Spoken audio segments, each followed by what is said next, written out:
All right, welcome back to the deep dive. This time we're diving into Angel One's Q3 FY25 earnings call. You guys sent this in, and there is just a ton to unpack here. Yeah, definitely a lot to dig into. So we're going to be looking at how they actually performed financially in Q3. Yeah. Um, what are some of the big things driving their performance, both good and bad? For sure.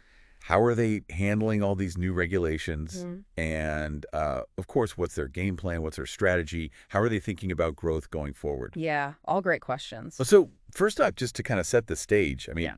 Angel One is seeing some like phenomenal growth right now in, the Indian capital markets, which, as we all know, are just booming. Yeah, it's incredible to see. I mean, they added 2.1 million new clients just this past quarter. 2.1 million. That's like a small city they've onboarded onto their platform. It's really remarkable. And what I think is even more interesting is where these new clients are coming from. Yeah. 88% of them are from tier 2 and 3 cities.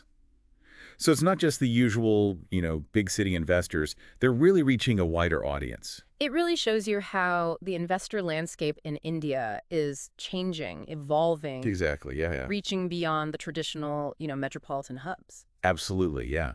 And it seems like they're not just attracting new clients, but they're also actually gaining market share, right? Absolutely. I mean, look at the numbers. They now have 15.9% of India's demat accounts, and their retail equity turnover has climbed to 19.7%. So they're pulling ahead of the competition. It certainly seems that way. Yeah. It's really impressive what they've been able to achieve. Yeah, it's definitely been an upward trajectory for them. But of course, it's not all, sunshine and rainbows, Yeah. right? They are facing some headwinds, particularly when it comes to these new regulations that we keep hearing about. Right, exactly. Like the true to label framework and the changes to index option expiry dates. Yeah, the regulatory landscape is always shifting. It's a constant dance. It's a dance, yeah. Huh? But let's talk about true to label for a second, because, on the surface, it might seem like, oh, this is going to hurt brokers like Angel One. Mm-hmm. But could it actually be a good thing for the market overall in the long run? It's an interesting point. I mean, while it might cause some short-term pain for brokers, true to label is a huge win for transparency. Right. By standardizing exchange charges with flat fees, no matter how much you trade, it creates a more level playing field for investors. Okay, yeah. And that can really build trust. And trust is essential for long-term growth, right? Yeah, absolutely. So short-term pain, but potential long-term gain. Hmm. I guess the question is, could this push towards a race to the bottom on brokerage fees, Yeah. forcing companies like Angel One to rely even more on, these other areas they're getting into for revenue? It's a great question, and one that a lot of people in the industry are pondering right now. Yeah. Will true to label lead to a decline in brokerage fees across the board? Or will we see, some brokers find other ways to justify maintaining higher fees? Yeah. Maybe through value-added services. Right, yeah. It'll be fascinating to see how it all plays out. Yeah. Angel One estimates that these regulatory changes could impact their total net income by around 18%. That's a sizable chunk. It is, yeah. So how are they actually, adapting to this? Well, they've already made a few moves. They introduced flat brokerage fees for cash delivery orders, Mm-hmm. and they've also started charging interest on larger non-cash collateral balances. Okay, yeah. But will it be enough to offset the impact? And how will these changes affect how clients behave in the long run? That's what we need to keep an eye on. Yeah, I mean, it kind of reminds me of the peak margin regulations back in 2020, 2021. There was a lot of, kind of initial disruption, Right. but ultimately it did lead to a more stable market and arguably even, more growth. Yeah. So could this be a similar situation? It's definitely possible. Regulatory changes often cause these temporary bumps in the road, but they can also pave the way for a more robust and sustainable market in the long term. Right. So it's all about adaptation, right? Finding those new opportunities within this evolving landscape. Absolutely. Okay, so let's shift gears a bit and talk about, Angel One's diversification strategy, because they're clearly not putting all their eggs in one basket. Right. They're very much leaning into this idea of becoming a financial super app. Yeah. And they're already making some moves in mutual funds. I mean, they're the second largest player in incremental SIP registrations. That's right. And their focus on, passive investing through their own AMC is an interesting play. But, could they be underestimating how competitive this space is? It's a good point. The passive investing market is getting more and more crowded. Just offering low costs might not cut it anymore. Right. They might need to, go above and beyond. Maybe personalized portfolio guidance, some targeted educational resources specifically for passive investors. Maybe even, incorporate ESG factors into their offerings to attract a certain type of investor. Yeah, okay. They need to find ways to stand out. They need something unique to offer. Yeah. Now, what about their foray into the credit market? They've already disbursed, what, 600 crores in personal loans? That's a significant amount. That's not insignificant at all. It's a big step for them. It is. It's both, I think a big opportunity, but also, comes with its own set of challenges, right? I mean, navigating responsible lending practices in a market like India that is growing so rapidly. Right. I mean, how do you balance that? That's the key question. Yeah. How do you ensure access to credit while also promoting responsible lending practices? It's a delicate balance. Yeah. And one they need to get right. So mutual funds, insurance, credit, and they're not stopping there. No, they're not. They're also looking to make a splash in wealth management with their Ionic Wealth platform, That's right? right. And they're specifically targeting what they call the middle belly of the market. Yeah, the folks who have, considerable assets, but maybe not enough to qualify for those high-end wealth management services. Right. It's a huge potential market, a huge opportunity, but can they crack it? Yeah, if they can figure out how to reach them and really serve their needs, I mean, that could be a massive win for them. It could be a game changer. Yeah, okay. So we're starting to get a clearer picture of their portfolio, right? We're seeing the pieces come together. But I think before we get too deep into the specifics of each of these ventures, let's take a step back and look at something that's kind of woven throughout this whole conversation, and that's technology. Technology is the backbone of Angel One's strategy. It's what allows them to be so ambitious and to move so quickly. Yeah, I mean, they're using AI, they're using machine learning, data analytics, cloud computing, all to create this really seamless, personalized experience for their clients. It's about automating processes, sure, but it's also about gaining insights from data, personalizing recommendations, managing risk more effectively. They're building an intelligent platform. It's impressive, but I can't help but wonder, is there a risk of losing that personal touch, that human element, by becoming too automated, too impersonal? It's a valid concern, and it's something Angel One seems to be very aware of. Okay, good. They're aiming for that sweet spot, that balance between technological efficiency and genuine human interaction. Right. It's about empowering their employees with technology, not replacing them. Right. And it's about creating a customer-centric culture that prioritizes individual needs and goals. Okay, so they're walking the tightrope, but it seems like they're doing it, thoughtfully. So far, they're managing this rapid growth and navigating all these challenges pretty well. They seem to be handling it well. But to really understand their potential, I think we need to dig a little deeper into their financials, right? Look at those profit margins, their investment strategies, how they're balancing short-term profitability with these long-term growth ambitions. Absolutely. Let's take a closer look at the numbers and see what they tell us about Angel One's overall financial health and their ability to maintain this impressive momentum. This is where it gets really interesting. Stay with us. We'll continue our deep dive into Angel One's Q3F25 earnings call right after this. All right, so we're back and ready to take a closer look at Angel One's financials. First off, despite all the, regulatory changes we talked about and the market fluctuations, they've managed to maintain a pretty healthy profit margin. Okay, that's good news. But is it sustainable in the long run, especially with all these investments they're making in new businesses? That's the big question, isn't it? They're definitely willing to sacrifice some short-term profit to fuel their, long-term growth plans. It's a gamble, but we'll see how it plays out. Right. Okay, let's break it down by each venture. So, mutual funds. They're really focused on passive investing through their own AMC. They're also offering direct plans, cutting out the middleman. All good things, right? Sure, but is it enough? Yeah. The passive investing space is getting so crowded.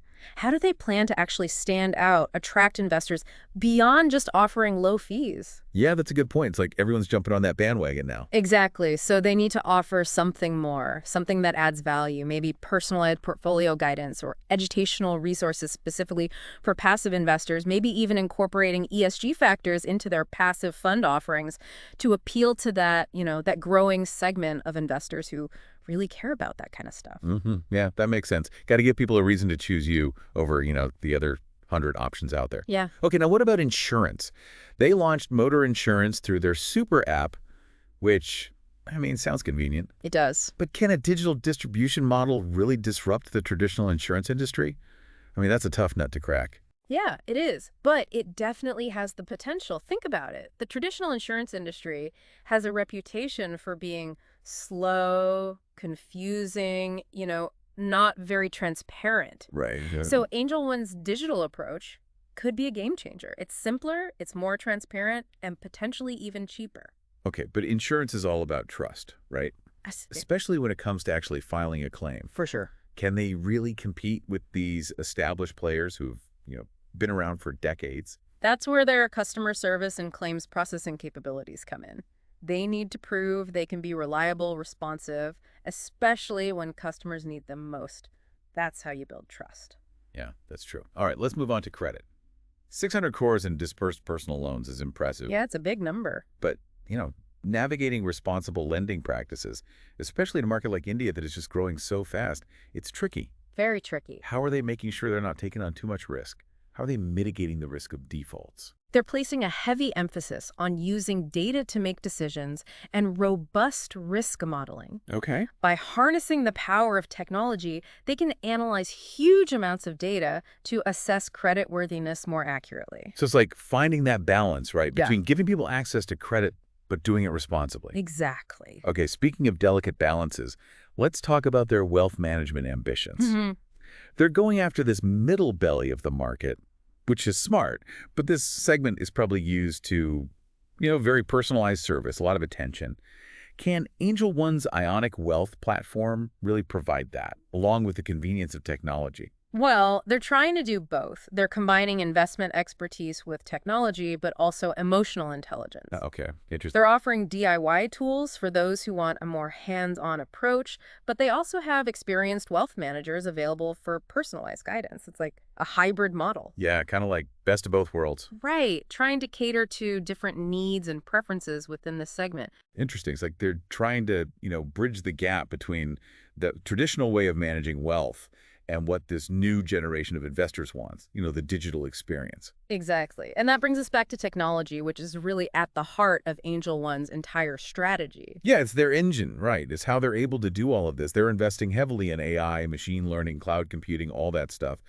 But again, with all this tech, how do they make sure they don't lose that human touch? Because finance is ultimately about people, right? It's not just about numbers and algorithms. You're absolutely right. And it's something Angel One seems to understand. They're all about customer centricity. Okay, good. They want to use technology to make things better for the customer, not to eliminate human interaction. It's about empowering employees with these tools, not replacing them entirely. Yeah, okay. So it sounds like they're striking that balance, at least for now. But what about the downsides? Are there any risks to being so reliant on technology? Of course, there are always risks. Cybersecurity is a big one.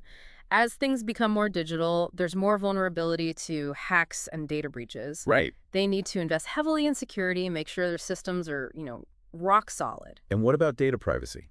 Absolutely. That's a huge concern these days. They're implementing strong data privacy policies, security protocols to protect customer information. Transparency is key here. They need to be upfront with their clients about how they're using data, how they're protecting it. That builds trust. Yeah, for sure. Okay, let's shift gears a bit and look at their performance in each segment. We've talked about mutual funds, insurance, credit. What about wealth management? Ionic Wealth is still pretty new, so, not a ton of data to go on, but what are we seeing so far? It's early days, but the initial response seems positive. They are attracting clients in that, middle income segment, and this hybrid model combining technology with human advisors seems to be working. Okay, good. But how are they going to compete with these big established players who already dominate the wealth management market? Well, their advantage is accessibility and affordability. They're offering a more affordable option for those who don't meet the high net worth requirements of traditional wealth managers. Plus, they're using technology to streamline the experience, make it more transparent. Okay, so they're kind of democratizing wealth management, making it available to a wider audience. But accessibility is just one piece of the puzzle. What about performance? How are their investment strategies actually doing compared to the competition? It's too early to say for sure, but early signs suggest their investment strategies are aligned with their focus on passive investing, long-term growth. So, promising start, but they need to prove they can deliver consistently, beat the benchmarks. Absolutely. Consistency is key in this business. Okay, so let's zoom out a bit. Look at the bigger picture. Angel One is operating in a really dynamic, rapidly evolving landscape. The Indian financial services industry is transforming before our eyes. Technology, regulation, changing consumer preferences, it's all happening at once. And they're facing fierce competition, not just from traditional banks, but also from these nimble fintech startups and even, global financial giants. How do they plan to stand out in this crowded market? It's a multifaceted strategy. Technology is at the core, of course. They're aiming to create a seamless, personalized experience for their clients. Then there's the super app strategy, offering all these different services under one roof, and they're aggressively targeting these underserved segments like the middle belly of the wealth management market. It's almost like they want to be the Amazon of financial services. Yeah. Yeah, that's a good way to put it. They want to be the one-stop shop for everything finance related. And just like Amazon, their success will depend on execution, building trust, and constantly innovating. Absolutely. They can't afford to stand still for a second. Okay, it's an ambitious vision. It'll be fascinating to see if they can pull it off. But with all this talk about growth and diversification and all this tech, I have to ask, are they spreading themselves too thin? It's a valid concern. Managing this kind of rapid growth across multiple industries, it's a huge challenge. Yeah. They have to prioritize, allocate resources wisely, and not lose focus. It's a tough balancing act. But so far, they've shown they can think strategically and they're willing to adapt. Sure. So what does all this mean for their long-term prospects? What do you think? Well, they're definitely a company to watch. They're pushing boundaries, disrupting traditional models. They're a force to be reckoned with. But their success will ultimately depend on their ability to execute on this ambitious vision, build trust with customers, and navigate the inevitable challenges that come with growing so quickly. Right, right. So much to keep an eye on. Okay, we've covered a lot in this deep dive, their financials, their strategies, the industry landscape. But there's one more piece of the puzzle we need to examine, and that's the regulatory environment they're operating in. Right, because regulations can make or break a financial services company, and the Indian regulatory landscape is constantly changing. So let's dive into that next and see how these recent changes are impacting Angel One and what they're doing to adapt. Welcome back to the deep dive. We've been really digging into Angel One, their financials, their strategies, and their ambitions to kind of, shake things up in the financial world. But we got to talk about, like you said, the regulatory environment they're working within, which is constantly changing. It's a dynamic landscape, for sure, and regulations can have a massive impact on any financial services company. Yeah, absolutely. So how are these recent changes actually affecting how Angel One is operating? What are they doing to keep up? Well, it's a lot about being adaptable and proactive, staying Yeah. ahead of the curve. The Indian financial services industry is changing fast, not just because of technology and what consumers want, but also because of all these new rules. Yeah, okay.